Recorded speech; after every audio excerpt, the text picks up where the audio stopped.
Hi అండి, నమస్తే. నేను మీ Malleswari. Welcome back to Malleswari kitchen. ఈరోజు వీడియోలో రవ్వ లడ్డు చేసి చూపించబోతున్నానండి. మనం ఎప్పుడు చేసుకునే రవ్వ లడ్డు కాకుండా కొత్తగా రవ్వలో పాలు పోసి ఇలా కనుక రవ్వ లడ్డు చేసామంటే మనకి రోజులు గడిచే కొద్ది కూడా రవ్వ లడ్డు గట్టి పడకుండా భలే సాఫ్ట్గా జ్యూసీగా ఉంటాయి అన్నమాట.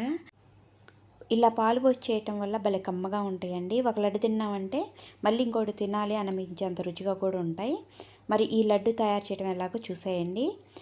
స్టవ్ పైన ఒక ప్యాన్ పెట్టుకొని ఇందులోకి ఒక 2 టేబుల్ స్పూన్లు నెయ్యి వేసుకోవాలి. నెయ్యి అంతా ఇలా కరిగిన తర్వాత ఇప్పుడు జీడిపప్పు, బాదం, కిస్మిస్ అయితే వేసానండి. వేసి లో ఫ్లేమ్లో పెట్టేసుకొని వీటిని మంచి కలర్ వచ్చేంత వరకు ఫ్రై చేసుకోవాలి. మీరు కావాలంటే ఇందులో పిస్తా కూడా వేసుకోవచ్చండి. ఇలా ఫ్రై చేసుకున్న తర్వాత ఒక బౌల్లో తీసి పెట్టుకోవాలి వీటన్నిటిని. ఇప్పుడు ఇదే నేతిలో 1 కప్పు బొంబాయి రవ్వ లేదా ఉప్మా రవ్వ, సూజీ అని కూడా అంటారు, ఈ రవ్వని 1 కప్పు తీసుకొని మంట లో ఫ్లేమ్లో పెట్టేసుకొని ఫ్రై చేసుకోవాలి. ఇక్కడ నేను కొలతలన్నీ కూడా 1 కప్పుతో తీసుకుంటున్నానండి. మీరు కావాలంటే కప్పుతో కానీ లేదా గ్లాస్తో కానీ ఈ కొలతలు అనేది తీసుకోండి. అన్ని కొలతలు కూడా ఒకే దాంతో తీసుకుంటే రవ్వ లడ్డు అనేది పర్ఫెక్ట్గా వచ్చింది అనమాట.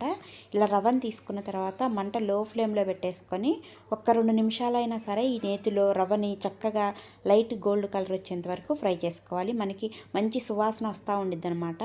అప్పటి వరకు ఫ్రై చేసుకొని ఒక ప్లేట్లో తీసి పెట్టుకోవాలి ఈ రవ్వనంతా. ఇప్పుడు ఇదే బాండీలోకి 1 అరకప్పు ఎండు కొబ్బరిని చిన్న చిన్న ముక్కలుగా కట్ చేసుకొని మిక్సీ జార్లోకి వేసుకొని ఇలా పొడి చేసుకొని వేసుకొని ఈ ఎండు కొబ్బరిని కూడా లైట్ కలర్ వచ్చేంత వరకు ఫ్రై చేసుకోవాలి. ఎండు కొబ్బరి వేసుకొని చేసుకోవటం వల్ల లడ్డు అనేది ఎక్కువ రోజులు నిల్వ ఉంటాయి. అదే పచ్చి కొబ్బరి వేస్తే ఈ రవ్వ లడ్డు అనేది ఎక్కువ రోజులు నిల్వ ఉండదండి. అందుకే ఎండు కొబ్బరి వేసుకోవాలి. ఈ కొబ్బరి ఫ్రై అయ్యేలోపు చిన్న మిక్సీ జార్లోకి 1/2 కప్పు పంచదారని వేసుకొని మిక్సీ పట్టుకోవాలి. మనం ఏ కప్పుతో అయితే రవ్వను తీసుకుంటామో అదే కప్పుతోటి 1/2 కప్పు పంచదార అయితే స్వీట్ అనేది కరెక్ట్గా సరిపోయిద్ది. అదే మీరు స్వీట్ మరీ ఎక్కువ తినే వాళ్ళైతే 1 కప్పు వరకు పంచదార వేసుకొని ఇలా మెత్తగా మిక్సీ పట్టుకొని పెట్టుకోండి పంచదార పొడిని.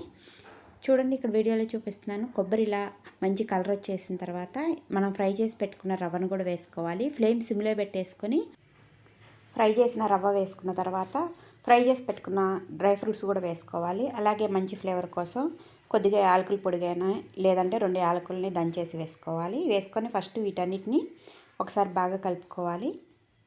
ఇలా కలిసిన తర్వాత ఇప్పుడు మనం మిక్సీ పట్టించిన పంచదార పొడిని కూడా వేసుకోవాలి.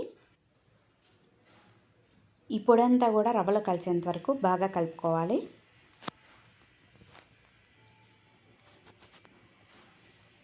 ఇలా బాగా కలుపుకున్న తర్వాత ఇప్పుడు కాగబెట్టి చల్లార్చిన పాలని ఒక చిన్న గ్లాసు, మరీ ఎక్కువ వద్దండి, ఒక చిన్న గ్లాస్ తీసుకోవాలి. ఈ గ్లాస్ పాలను కూడా ఒకేసారి పోయకుండా కొద్ది కొద్దిగా పోసుకుంటూ ఈ రవ్వనంతా బాగా కలుపుకోవాలి. వీడియోలో చూపిస్తున్నాను చూడండి. ఈ విధంగా కొద్ది కొద్దిగా పాలను పోసుకుంటూ రవ్వలో కలిసేంత వరకు బాగా కలుపుకోవాలి. ఇక్కడ మొత్తం పాలను యాడ్ చేసినాక చూపిస్తున్నాను చూడండి. ఈ స్టేజ్లోనే మనం స్టవ్ ఆఫ్ చేసుకోవాలండి. ఇలా ఉన్నప్పుడే స్టవ్ ఆఫ్ చేసుకున్నామంటే ఇది పూర్తిగా చల్లారిన తర్వాత రవ్వ పాలను పీల్చుకొని ఇంకాస్త గట్టిపడిద్ది అనమాట. ఇది బాగా చల్లారిన తర్వాత మనకి కావాల్సినంత సైజులో ఇలా లడ్డూలాగా చుట్టేసుకోవటమే. ఇక చేతికి నెయ్యి రాసుకునే పని కూడా లేకుండా ఇలా ఈజీగా లడ్డు అనేది వచ్చిద్ది చుట్టడానికి. ఈ రవ్వ లడ్డులన్నీ ఇలా రెడీ చేసి పెట్టుకున్నాక బాగా చల్లారనివ్వాలి.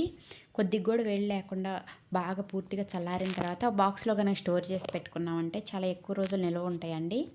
మనం ఎక్కువగా రవ్వ లడ్డు చేస్తే ఈ చలికాలం ఒక 4-5 రోజులు ఉండగానే గట్టిగా అయిపోతాయి అనమాట. కానీ ఈ రవ్వ లడ్డు పాలతో చేసాం కాబట్టి భలే సాఫ్ట్గా ఉంటాయి. ఒక్కసారి ఇలా ట్రై చేశారంటే ప్రతిసారి ఇలాగే చేస్తారు, అంత బాగుంటాయండి.